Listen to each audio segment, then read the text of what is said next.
Hey guys, Ellie here. Today I have a video that is a little bit more on the serious side. Normally when I make videos, I try to keep them positive and just record the funny moments that happen in farm life. I love for my videos to have a playful and positive tone to them. I don't like to record a whole lot of negativity and controversy if I don't have to. But unfortunately, this is one of those days where I think that showcasing the concerns that we have, the controversy and the dilemmas, if you will, I feel like all that's necessary because we have a really big problem that I'm worried about. And before I get into it, I ask that you just be kind and respectful.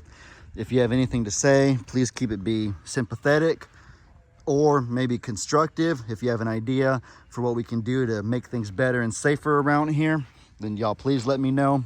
But no nonsense, please, I ask. That's all I ask for this video.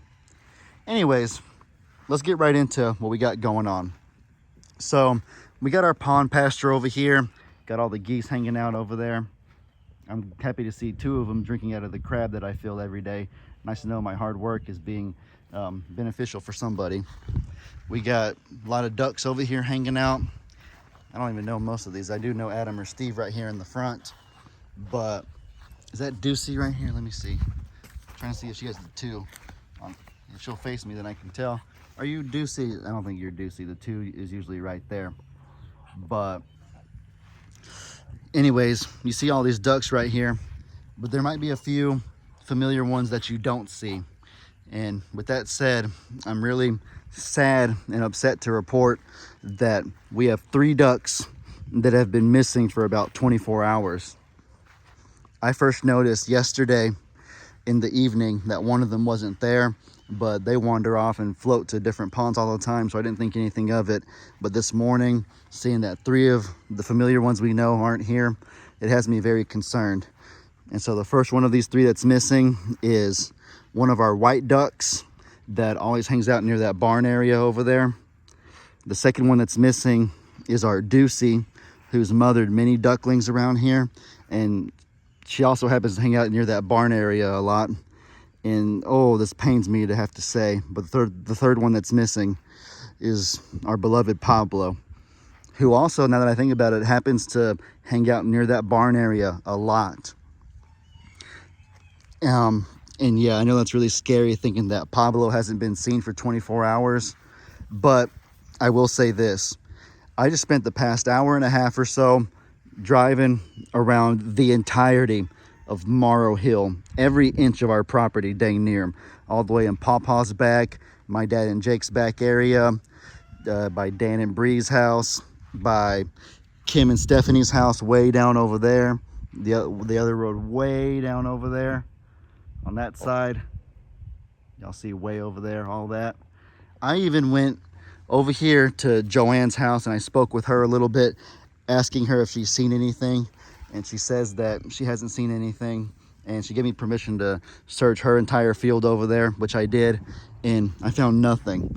And so it's concerning that you find nothing, but it's also kind of a silver lining that I didn't find any traces of a corpse, a dead body, an eaten animal, nor did I find any traces of even feathers in all those areas. Normally when a feathered animal gets killed by a predator, it kind of struggles. I mean, no predator's gonna swallow a duck or a turkey whole, so the predator has to usually struggle to kill it, and in that struggle, a bunch of feathers get scattered all over the ground, and they usually, when they kill it, don't even eat every inch of the meat. There's usually a lot of the dead animal remaining, or at least a little bit of it.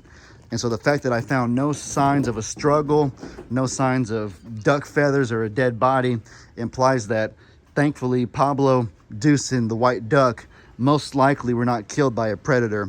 And that's with 1 duck. Imagine with 3 of them. There's no way that 3 ducks disappear in one day and they were all killed by a predator and there's no sign of them anywhere. So I'm like 95% sure that the 3 ducks were not killed by a predator. That's the good thing. But the concerning thing is that they still are incognito. We do not know where they went. My most likely working theory is that with that horrible storm, y'all remember a few days ago, that crazy rain and windstorm that came through here? My best guess is that the wind was so strong that it kind of pushed the ducklings, sorry, not the ducklings, it kind of pushed the 3 ducks in, I don't know what, I forgot what direction. I think it was going maybe this way or that way, I forgot. But my guess is that the wind is so strong that it kind of pushed Pablo, Deuce, and the white duck to migrate or kind of fly to a different pond. I know that birds all the time during season changes or whatever, they go with the wind and they migrate. Pablo, Deuce, and other ducks have been known to go to Jake's back pond over there. I went and looked, I didn't see them there. But the fact that Pablo has been known to explore different ponds in the past, and think about this, those 3 ducks all coincidentally, or maybe not so coincidentally, hang out in this barn area very frequently. So all the ducks that you saw at the pond area, they usually hang out at that pond area all the time. So it makes sense why they would migrate or flock somewhere differently. But think about it, if Pablo, Deuce, and that white duck were near the barn area during the time of that windstorm, the wind very easily could have pushed them somewhere and they would have just instinctively flown to any body of water, maybe one that's kind of even far away. That's what I suspect must have happened, and that's what I hope happened. But again, without knowing for sure, it's really just a big old mystery, and we have no idea what has happened. And the sucky part about all of this is that if you don't know what happened, there's not really anything you can do to prevent it from happening again. I suppose if you want to keep all your ducks safe, you could put them in a tiny little coop their entire life. But think about it, what quality of life would that be? That'd be kind of miserable, right? And that wouldn't be fair. It's kind of like my dad always says, quality over quantity. And so if you want to give your animals a high quality of life, give them free roam, allow them to go to any body of water they want, you kind of have to run the risk that they might fly off or that something could happen someday. And I guess you always know that's a possibility, but it still sucks and it's still very scary. So as far as preventing whatever Pablo, Deuce, and that white duck did, there is nothing that we can do, unfortunately, that I can think of to prevent that from happening again. We feed them, we love them, we give they have all that they need here. So I think they were displaced. That's my true hypothesis as to what happened. But with that said, even though we can't do anything necessarily about that, there is a similar problem that we can do something about. And so let me show you guys exactly what it is that I'm talking about. So I want you guys to look over here at what I found during my search this morning for 3 missing ducks. Oh, excuse me. Over here, you have a lot of white feathers, a ton of them. This is not feathers that were shedded just through playing. The fact that they're all concentrated in one area and there's a few spots, a few hot spots, implies to me that something was attacked right here. Now, I don't think those are duck feathers. I picked up a feather to show you guys. Let me get it out of my pocket real quick. Unless I dropped it. Crap, I think I dropped it. It's all right. Oh no, I got it right here. Sorry. This right here is one of the feathers that I picked up from this cluster. And this to me looks more like a turkey feather than a duck feather. I don't think these are duck feathers. And besides, none of the 3 ducks that are missing have this color anyways. Pablo and Deucey are dark, like black, and then that white duck doesn't even have not a single ounce of black on it. So this little stripe right here does not belong to that white duck. What I suspect this feather belongs to is that white turkey right there, or one of those white turkeys, because you can see on the tail that they have white and then they have a little bit of a black stripe. And so actually the pattern, if you look closely, to me it looks like it matches perfectly. So I think that that turkey must have kind of wandered off over here, and maybe one of the family dogs chased it and got it a little bit. But again, there's no body, and a turkey is so big that you would think there would definitely be a body if it had gotten killed. So I think that whatever got attacked over there is still alive and is okay, thankfully.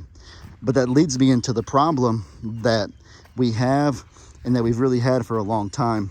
And there's not really anything you can do to 100% prevent the problem, but hopefully there's things we can do to make it less and less likely. Keep the animals as safe as humanly possible, if you will. Right here, you can see that there's a big old gap in the fence. any animal could crawl through there if they want to. And recently we have had some family dogs kind of coming into this area, wandering through that fence, getting into our pasture. But even worse than that, even worse than dogs that we know pretty well coming in to our pasture, let me show you on this side right here. Let me look over there. Over there on the far side, y'all see where the yellow fencing is at? It is completely unsecure. The rest of the fencing has your cow panel, and then there's a little bit of chicken wire at the bottom, but that little gap right there has no security whatsoever. And the reason why is because a few months ago we had a house being moved into here. It was Brianne's new house, and so we had to take the fence down in that area over there and then that area right there to get the house delivered to its present spot right now. But I guess after that we never put the cow panel and the chicken wire back up. So that's the plan for today. I've seen a few family dogs come through that one over there and end up over here. And the even worse part is that I've seen stray dogs in the past few mornings come through right there and end up in this pasture right here. So that's the best thing that I think we can do to further be proactive about our predator problem. And, you know, without further ado, let's get right into it. All right, guys, so this video you're seeing is a few days old. I don't know if I mentioned that yet, but this is about 2 or 3 days ago. I can report that since me and Meg built this fence, nothing significant has changed. Pablo and the other ducks haven't shown up, or I haven't found them, but also there have been no wild dogs coming in through there the past few nights, so that's a win. But I'll get back into talking about it shortly. Let me show you guys a cute moment that me and Meg had during this fence building project real quick. We're gonna have to climb the fence when we're done.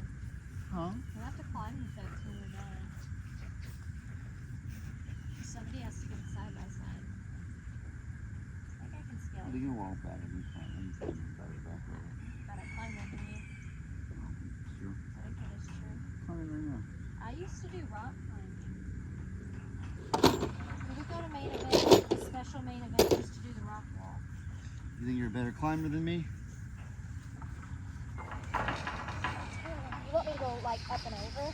Yeah. Or I've never done this before. Oh, okay, it's steep. It's really steep. Oh my gosh, that hurt. Careful what you say, love. I'm sorry. Uh-huh. All right. On the other hand, watch this right here. All the way up and over.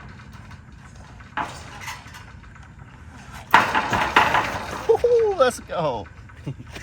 That's not fair. You have longer legs. Anyways, that was pretty cute, pretty funny. Meg thought she was a better climber than me, but I quickly proved my beautiful fiance wrong. Anyways, guys, yeah, we've always had a predator problem around here. That kind of goes with living on a farm. Everybody has them. My dad and Jamie have struggled with them for years, but I'm adamant about doing whatever I can to put a stop to it now. This fence is only the first step in a much larger plan. Maybe some better security cameras, maybe something that'll give me a better view of every inch of the farm at all times, might be in our future. And I have some other ideas, other tricks up my sleeve, but we'll get into that another day. With that said though, I hope y'all enjoyed this video. Of course, any ideas, any love and support y'all have, any guidance would be appreciated. Y'all be sure to let me know in the comments what kind of stuff you guys want to see. I hope you all have an incredibly blessed day. And as I always say, your boy Ellie out.